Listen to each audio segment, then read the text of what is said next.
Dear students, higher mathematics की इस video lecture series में आप सभी को स्वागत है। इससे पहले हमने जो वीडियो बनाया था उसमें वहाँ पर वीडियो के साथ साथ एक छोटा सा एक वीडियो और अपलोड किया था, जहाँ पर उसमें हमारे वहाँ पर एक्सरसाइज से रिलेटेड जो अनसोल्व क्वेश्चंस थे वो वहाँ पर थे। तो जिन लोगों के पास बुक नहीं थी, इस वजह से वो हमने जो छोटा सा वीडियो बनाकर डाला था, ताकि आप वहाँ से क्वेश्चनों को देखकर आसानी से उनको कर सकते हो। तो जिन लोगों ने क्वेश्चन कर लिए हों या जिन्होंने नहीं किए हों, एक बार उसको देख कर करना। और यदि आपको उनके मध्य में यदि कहीं ऐसा कोई डाउट्स वगैरह होता है या कोई क्वेश्चन आपसे नहीं हो पाता है, तो आप मुझे या तो कमेंट्स में बताइए इस चीज़ को, या किसी में बताइए कि हमारा जो कॉलेज का जो ग्रुप बना हुआ है उसमें आप इस चीज़ को मेंशन कर सकते हो अकॉर्डिंग टू क्वेश्चन नंबर। ठीक है, अब आज हम उन्हीं क्वेश्चंस में से एक तो क्वेश्चन नंबर 15 एक क्वेश्चन नंबर 10 को सोल्व करेंगे। यहाँ पर सामने आपको लिखा है क्वेश्चन नंबर 10 में कि u इक्वल टू, कि u एक फंक्शन है। फंक्शन आपको किस रूप में दे रखे हैं? व्यापक रूप में। जब व्यापक रूप वाली जो बात है, हमने एक वीडियो में पहले इस चीज को मेंशन किया था कि व्यापक रूप का मीन्स क्या होता है, कि यहाँ पर u एक फंक्शन है जो कि u के अंतर्गत जितने भी जो टर्म्स होंगी उन सभी अंदर की टर्म्स में सब जगह क्या विद्यमान होगा? y upon x, y upon x, y upon x। यानी जो u है हमारा वो y upon x term form की एक क्या है? फंक्शन है यहाँ पर। ठीक है, तो इसके लिए हमें इस चीज को प्रूव करना है। यहाँ पर क्वेश्चन नंबर 15 में ये आपको u दे रखा है, ये आपको प्रूव करना है यहाँ पर। ठीक है, तो क्वेश्चन नंबर 15 के लिए तो मैं आपको एक बात बता दूं कि हम इसकी एक टर्म्स फाइंड आउट करने वाले हैं। बाकी सिमेट्री नहीं हम लगाएंगे, क्योंकि ये x में भी स्क्वायर है, y में भी स्क्वायर है, z में भी स्क्वायर है। इवन पावर्स है ईच वेरिएबल की प्रत्येक वेरिएबल की क्या है? समान पावर है।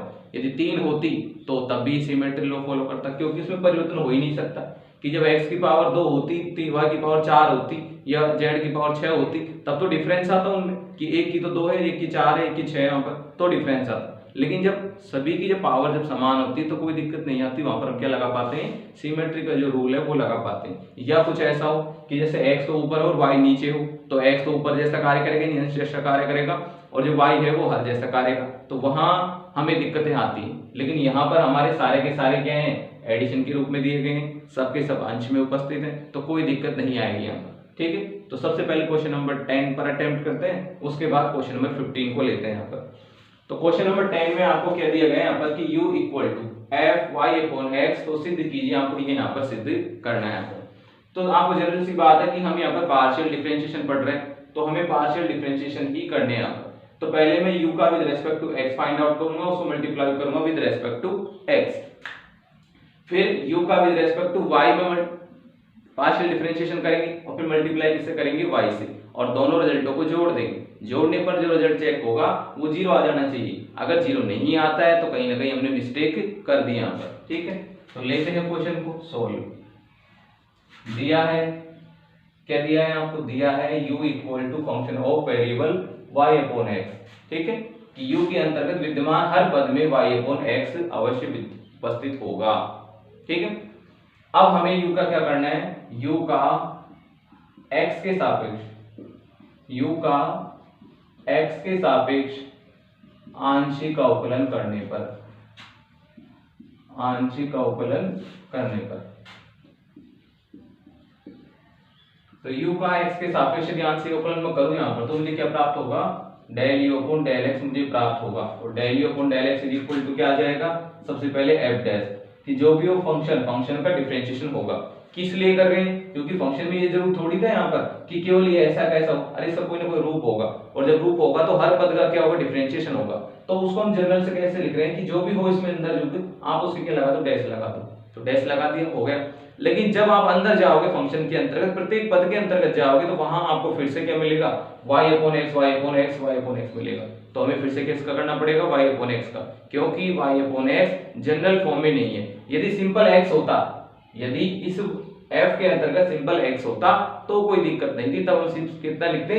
f डैश x लिख देते और कुछ नहीं करते। लेकिन यहाँ पर ये मानक रूप के अकॉर्डिंग नहीं है, तो इस वजह से हमें इसका अगेन क्या करना पड़ेगा? डिफरेंशिएशन करना पड़ेगा। तो अगेन मैं इसका with respect to x differentiation करूं तो मुझे क्या मिलेगा? माइनस को y अपॉन x स्क्वायर। तो इस तरीके से हमने इसका एक रिजल्ट प्राप्त कर लिया। किससे मल्टीप्लाई करना है इसको? x से, तो x del u upon del x is equal to x से मल्टीप्लाई करने पर क्या बन जाएगा? ये माइनस का y upon x f dash y upon x।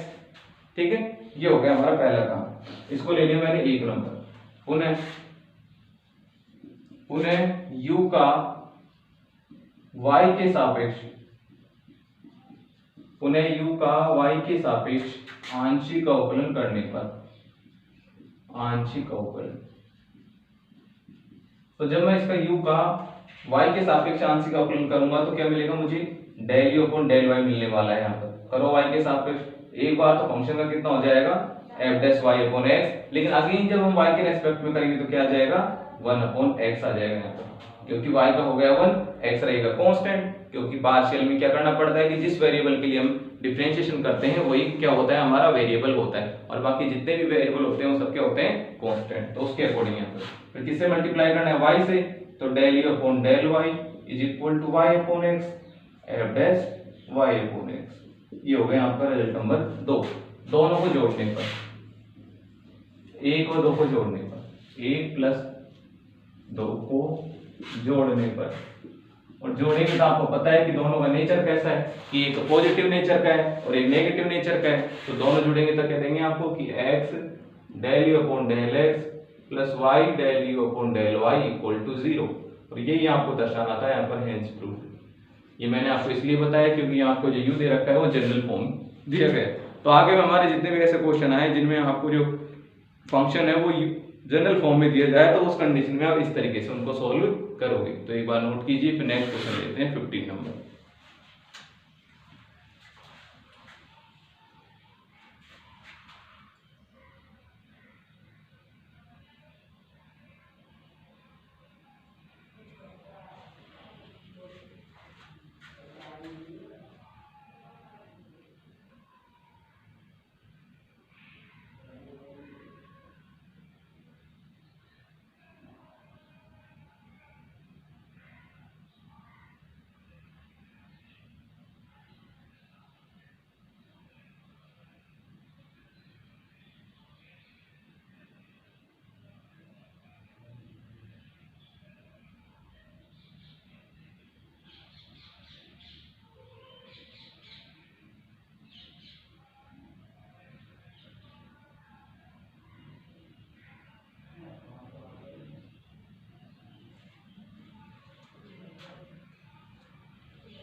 अब देखते हैं नेक्स्ट क्वेश्चन 15 नंबर।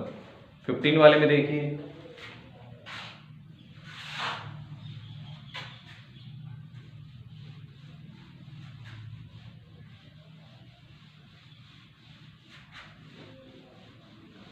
वाले क्वेश्चन में क्या दिया गया है आपको, यहाँ पर ये हमारे पास u है फंक्शन और हमें इसके लिए ये रिजल्ट को इस रूप में प्रदर्शित करना है। तो लेते हैं यहाँ पर सोल्व, दिया है, क्या दिया है आपको, दिया है u equal to X square Y square Z square की पावर हाफ, ये हमें दिया गया है, ठीक है, मिल गया। अब हमें इसका क्या करना है, x के सापेक्ष क्या करना है, आंशिक अवकलन करना है। तो मैंने लिखा एक का x के सापेक्ष, एक का x के सापेक्ष आंशिक अवकलन करने पर, आंशिक अवकलन करने, तो एक का मैं x के सापेक्ष यदि आंशिक अवकलन करता हूं तो मुझे क्या प्राप्त होगा, यहाँ पर प्राप्त होगा del u upon del x, ठीक है। करो x के सापेक्ष कर रहे हैं तो हमें इस पूरे को x जैसे ही मान के चलो, पहले तो हम इसकी पावर कितनी लगी, 1/2, तो कितना हो जाएगा n गुना जो भी आपका फंक्शन है वो ये करिए कि x square plus Y square plus Z square की पावर पहले 1/2 तो पहले से थी और -1 और ऐड हो गया, तो क्या लिख दिया 1/2 -1, ठीक है। फिर अभी ये x नहीं था, ये कंप्लीट हमारी ये फॉर्म थी यहाँ पर, तो हमें इसका फिर से करना पड़ेगा, तो क्या आ जाएगा 2x, x से x कैंसिल, तो क्या प्राप्त हो गया, हमें प्राप्त हो गया x square plus Y square plus Z square की पावर -12। इस तरीके से हम अगेन करेंगे इसका, again partial differentiation with respect to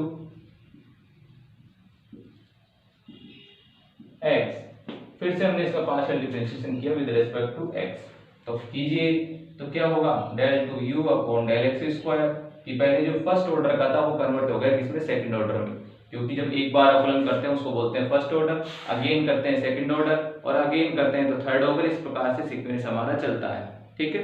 यदि हम n टाइम उसका कर दे डिफरेंशिएशन तो क्या कहलाता है, n ऑर्डर डिफरेंशियल ऑपरेटर, ठीक है। तो क्या होगा, del u upon del x यहाँ पर।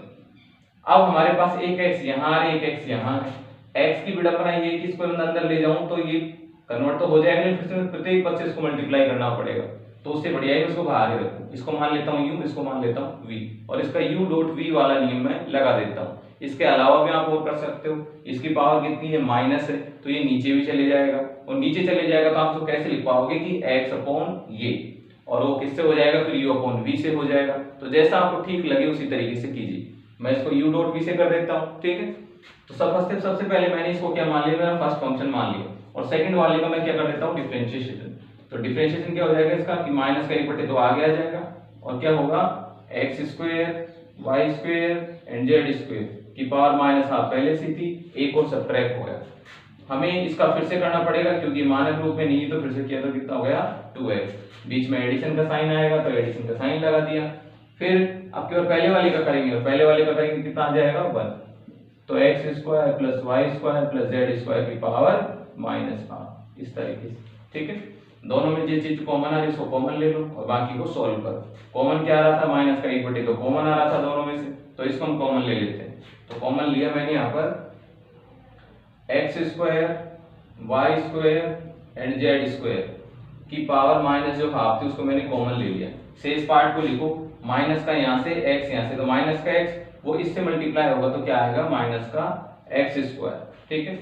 यहाँ क्या बचा, यहाँ कितना था, आपने माइनस का हाफ था वो तो आपने ले लिया यहाँ पर, ठीक है। अब क्या रहा यहाँ पर शेष पार्ट हमारे पास रहा क्या, माइनस का 1 रहा। तो माइनस के 1 को मैं कैसे लिख सकता हूँ, उसको लिख सकता हूँ x square plus Y square plus Z square complete है, लिख सकते हैं ऐसा, ठीक है। ये हमारा पहला पार्ट हो गया। दूसरे वाले पार्ट में से कुछ नहीं बचा तो उसको मैंने एज इट इज नोट कर लिया एडिशन के साइन के साथ। यहाँ से हमारे पास आ जाएगा X square plus Y square plus Z square इस तरीके से की पावर माइनस हाफ। एक मिनट, कहीं हमने क्वेश्चन में गड़बड़ तो नहीं करी, हमारे n आया ही नहीं यहाँ पर, तो शायद इसकी पावर n/2 थी। एक मिनट चेक कर लेते हैं, हमें जो प्रूव करना है उसमें n/2 भी आना चाहिए था। हाँ बिल्कुल सही, हमने क्वेश्चन को गलत उतारा थोड़ा सा। हमारे यहाँ पर ये 1/2 में रहकर कितना है, n/2 है। ये कितना है, n/2। तो n/2 से जहां जहां इफेक्ट पड़ेगा उसका n/2 कीजिए, क्योंकि क्वेश्चन रिजल्ट में हमारे पास n/2 आ रहा था, वो हमारे अभी तक यूज में आया ही नहीं बिल्कुल। हमने कहाँ ले लिया इसको, n/2 को हर जगह ले लिया जहां जहां होना चाहिए था। तो यहाँ पर भी क्या बचेगा, nx बचेगा ये 2 से कटने के बाद, और यहाँ क्या आ जाएगा n/2 - 1। तो ये एज इट इज रहेगा क्योंकि इसको हम सोल्व नहीं कर सकते, n/2 - 1। यहाँ से मैंने इसको और आगे देखा तो यहाँ से मैं इसको दोबारा लिख के लेता हूँ एक बार, ठीक है। तो यहाँ से मैं इसको दोबारा लिखूं तो मुझे क्या मिलेगा, अब देखिए n एक कांस्टेंट है तो n को तो मैंने कंप्लीट कहां से ले लिया, बाहर ले लिया यहाँ पर। अब हमारा तरीका वही होगा, x को छोड़ दिया, इस वाले का हम क्या करें, डिफरेंशिएशन कर रहे हैं। डिफरेंशिएशन करेंगे सबसे पहले क्या आ जाएगा, n/2 - 1 आ गया। इसका करता हूं तो क्या आ जाएगा, x square Y square Z square की पावर n/2 - 1 एंड -1, तो फिर से कितना लिख दिया मैंने, -2 लिख दिया यहाँ पर। और जब अगेन इसका किया तो कितना आ गया, 2x। ये तो हो गया पहले वाले का काम। बीच में एडिशन का साइन, तो एडिशन का साइन लगा दिया। x का किया 1 और रिमेनिंग पार्ट हमारे पास क्या रहा, ये यानी क्या, x square Y square Z square की पावर n/2 - 1, ठीक है। ये अब दोनों में जो चीज कॉमन इजी वे में आ रही है उसको हमने कॉमन ले लिया, और हमें रिजल्ट में चाहिए भी है कि हमें रिजल्ट में ये वाला पार्ट चाहिए, तो मैं इसको पूरे को क्या ले लेता हूँ, कॉमन। और एक n पहले से कॉमन ऑलरेडी आपके पास था, तो इसको हमने कहाँ ले लिया, यहाँ पर। तो लिखा n गुणा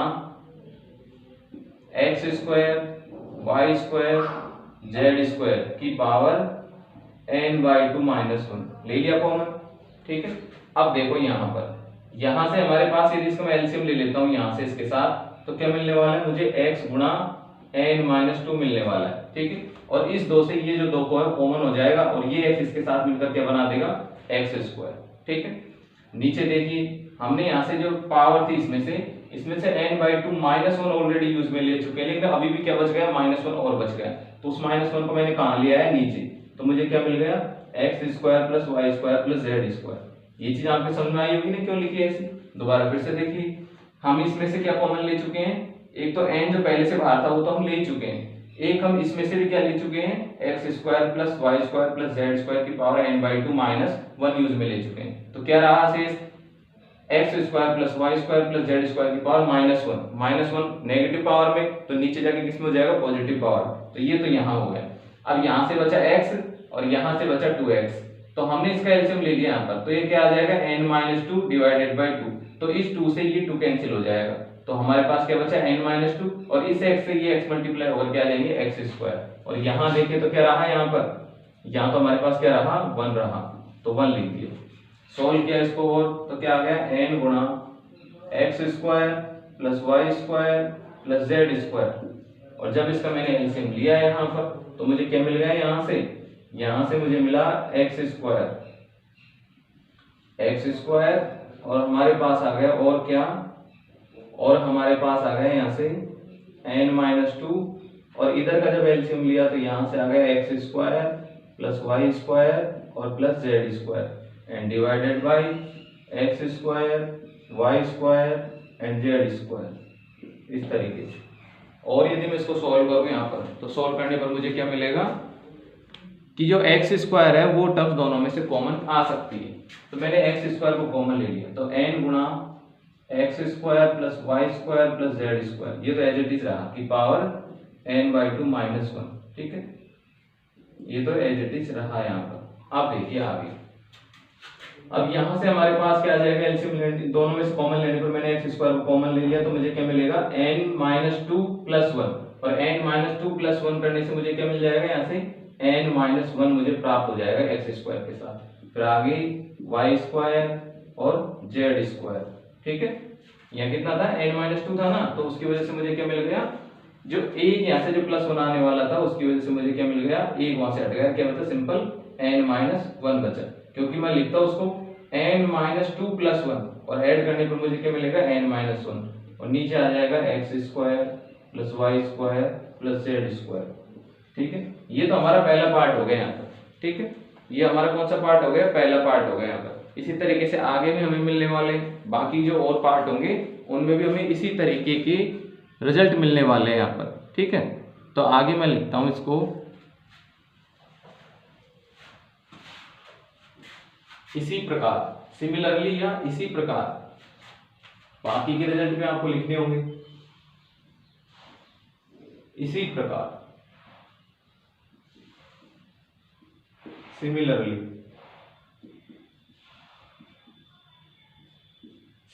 हमें चाहिए del 2u upon del y square, कि हमें y के रेस्पेक्ट में भी चाहिए।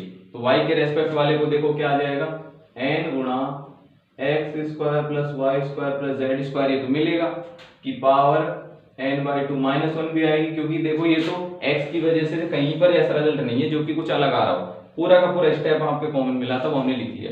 अंदर देखो, जब x के सापेक्ष करेंगे तब जाके ही ये n-1 आएगा, अदरवाइज y के सापेक्ष करते तो नहीं आता।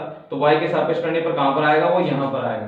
तो यहाँ से तो मिलेगा हमें एक्स स्क्वायर, और क्या मिलने वाला है, यहाँ से हमें क्या मिलेगा, अगले वाले से यहाँ से हमें मिलेगा वाई स्क्वायर n-1, और अगले वाले में क्या आ जाएगा, जेड स्क्वायर, और divided by x square plus Y square plus Z square, ये हो गया दूसरा। तीसरा क्या आ जाएगा, del 2u upon del z square बराबर,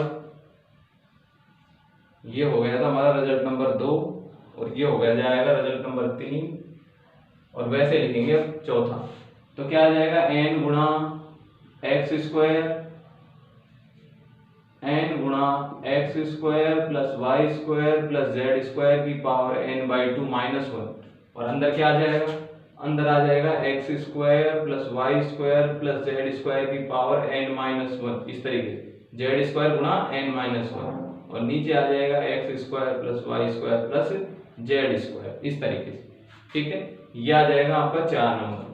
तो हमारे पास कितने रिजल्ट हो गए, 2 3 4, और यही आपको चाहिए। तो उसमें जोड़ने के लिए तो हमने क्या किया, समीकरण 1 प्लस 2 और प्लस 3, लेकिन 2 3 नहीं करेंगे, हम कौन सा करेंगे, 4 2 प्लस 3, चाहे आप 2 3 4 लिख दो जैसा आपको ठीक लगे, 2 3 और 4 हमने इनको जोड़ा, तो जोड़ेंगे तो देखो लेफ्ट हैंड साइड तो पूरी क्लियर मिल रही है आपको, यहाँ पर जो चाहिए था आपको वो तो क्लियर मिल रहा है।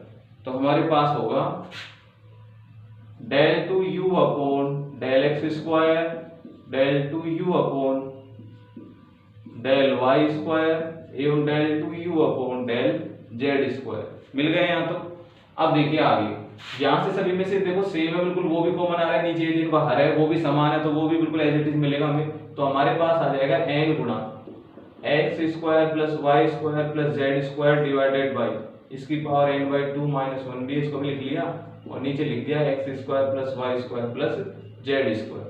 अब अंदर की टर्म्स देखो यहाँ पर जो मिलने वाली है एक्स स्क्वायर 2x स्क्वायर हो गई, उसके साथ यहाँ पर भी एक्स स्क्वायर कितना n-2, तो तीनों मिलकर के बन जाएंगे। ये तो मैं यहाँ लिख देता हूँ इससे आगे का कि एक्स स्क्वायर यदि सभी में इसमें कॉमन ले लेता हूँ तो n-1 प्लस 1 एंड प्लस 1 ये तो हो गए एक्स स्क्वायर। वैसे वाई स्क्वायर में भी आ जाएगा कि n-1 प्लस 1 एंड प्लस 1, वैसे जेड स्क्वायर में आ जाएगा Z square n-1 plus 1 and plus 1 हो गए सभी में से। अब सभी को हम सोल्व करेंगे। यहाँ पर जो हर था वो मैंने इसके साथ लिख लिया पहले, यहाँ पर है ना जिनके हर था ना यहाँ पर सभी में जो आने वाला था उसको मैंने कहाँ लिख लिया, इसके साथ पहले लिख लिया। तो यहाँ से देखिए -1 से -1 चले गए, इस -1 से ये -1 चले गए और यहाँ से -1 से ये -1 चले गए। तो सभी में कॉमन क्या आ रहा है n+1 n+1 n+1 सभी में कॉमन आ रहा है। तो यहाँ से देखिए हमारे पास रह जाएगा n गुणा n+1 अंदर से और कॉमन ले लिया और यहाँ कितना रहा X square plus Y square plus Z square की पावर n/2 माइनस 1 और अंदर क्या रहा X square Y square and Z square और नीचे हमारे पास पहले से क्या था एक्स स्क्वायर वाई स्क्वायर और जेड स्क्वायर। तो एक्स स्क्वायर से ये पूरा काट दिया तो हमारे पास क्या आ गया n गुणा n+1 X square Y square Z square की पावर n/2 माइनस 1 और यही आपको प्रूव करना था, हेंस प्रूव्ड। यही आपको दर्शाना था यहाँ पर इन तीनों की द्वितीय कोटि का जो आंशिक अवकलन गुणांक है उसका जो योग होता है वो इस तरीके का एक व्यंजक होता है। तो हमने प्राप्त करके यहाँ पर पूरा उसको प्रूव किया यहाँ पर, ठीक है। तो इस तरीके से आपके जो क्वेश्चंस हैं वो सारे इसी तरीके से सोल्व होंगे। तो पहले तो आप ये चीज देखो कि आपको एक बार क्या करना है, उसी को लेते हुए आपको कहीं पर सिमिलरिटी यदि लग रही है तो सिमिलरिटी को यूज में लो और हम उन क्वेश्चनों को क्या करेंगे प्रूव करेंगे। तो बाकी की जो अनसोल्व क्वेश्चन है वो भी आप एक बार प्रयास करके, ताकि आप में क्या होगा निखार आएगा इस चीज से कि जब आप इनको सोल्व करोगे तो आपकी जो प्रैक्टिस है वो अच्छी होगी। आगे के जितने भी डिफिकल्ट से डिफिकल्ट यदि आपको पार्शियल डिफरेंशिएशन करना हो तो वहां पर भी आपकी अंडरस्टैंडिंग अच्छे से क्या होगी डेवलप होगी इन क्वेश्चनों को करने से। तो अपने रफ में जो भी आप क्वेश्चंस आप लो उनको पूरा कीजिए जब तक कि आपका रिजल्ट पूरा नहीं आ जाता। सारे के सारे प्रूव वाले क्वेश्चन है तो आपको आंसर शीट देखने की कोई जरूरत नहीं है, क्योंकि आंसर आपके क्वेश्चन में लिखे गए होते हैं कि क्या आपको सिद्ध करना है यहाँ पर, ठीक है। तो आज के लिए इतना ही, फिर मिलते हैं नेक्स्ट वीडियो में एक नए टॉपिक के साथ।